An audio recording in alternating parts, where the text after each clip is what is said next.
Okay, question number 4. Find 3 consecutive whole numbers whose sum is more than 45 but less than 54. Okay, so let the क्या करेंगे, तो find करना उसको late करो. Let the three consecutive whole number भी क्या लेना, एक लेना x माइनस वन, ठीक, और एक क्या x लेना और एक x प्लस वन लेना. ठीक है, यहाँ पे 3 नंबर लिया, एक क्या लिया x माइनस वन, दूसरा x, तीसरा x प्लस वन लिया. ठीक है, अब क्या करना, बोला कि इन तीनों का सम जो होगा वो क्या होगा, 45 से ज्यादा होगा और 54 से कम होगा. तो according to the given condition क्या दिया है, according to the short form में according to the given condition, according to the given condition. क्या कंडीशन दिया है कि इनका sum x minus one plus x plus one, ये तीनों का सम करेंगे तो क्या होगा, उसका इसका वैल्यू 45 से ज्यादा होगा.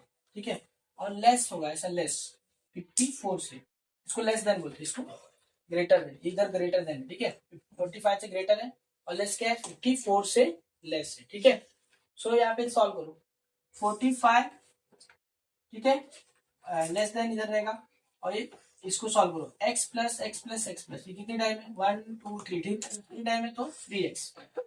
अब यहाँ पे ध्यान देना, एक बार प्लस, एक बार माइनस वन, एक बार प्लस वन, कैंसिल आउट हो गया. ठीक है, 3x यहाँ पे लेस देन 54. अभी ध्यान देना 3 है ना, यहाँ पे 3 से दोनों तरफ डिवाइड हो, ठीक है, डिवाइड बाय 3, तो 45 upon 3 is greater than 3x. ठीक है, और लेस देन 50. इसको भी 3 से डिवाइड करो, ठीक है, और इसको भी 3 से, हर तरह 3 से डिवाइड किया, आप देख सकते हो डिवाइड बाय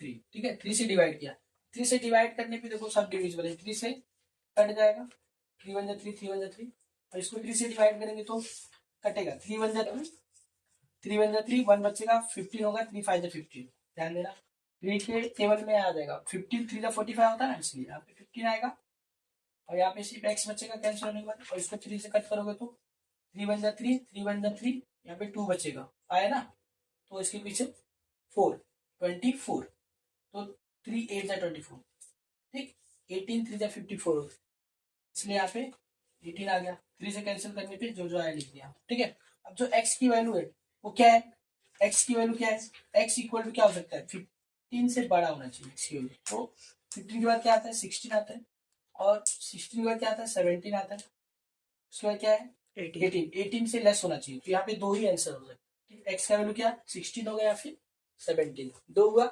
ठीक है, अब यहाँ पे x का वैल्यू फाइंड कर लिया हमने. अब हमें फाइंड क्या करना था, x माइनस वन और x प्लस वन, ये 3 नंबर फाइंड करना है. तो ये यहाँ पे दो चीज आया, x का वैल्यू 2 आया है, तो दोनों के लिए एक एक केस लेना है. ठीक है, एक एक केस लेते हैं हम यहाँ पे. Case number 1, case 1, first case में x इक्वल टू हम लेते हैं 16. ठीक है, x इक्वल टू 16 लिया, तो यहाँ पे क्या होगा, x माइनस वन क्या होगा, x माइनस वन मतलब 16, x के प्लेस में 16 माइनस वन कितना आएगा, 15 आ जाएगा, और x इक्वल टू 16 दिया है, और x प्लस वन क्या होगा, 16 प्लस वन 17.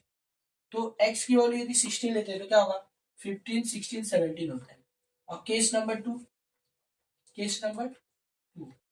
केस 2 में क्या, x की वैल्यू क्या लेते हैं, x की वैल्यू हम 17 लेते हैं, तो क्या होगा, तो x minus one 17 minus one, ठीक है, क्या आएगा, 17 माइनस वन कितना होगा 16, और x इक्वल टू 17, और x प्लस वन क्या होगा 17 प्लस वन 18. ठीक है, 17 प्लस वन 18.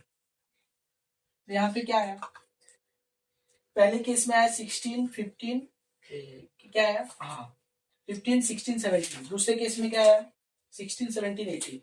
तो यहाँ पे फाइनल आंसर होगा therefore, ठीक है, 3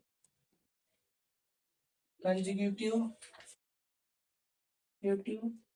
whole numbers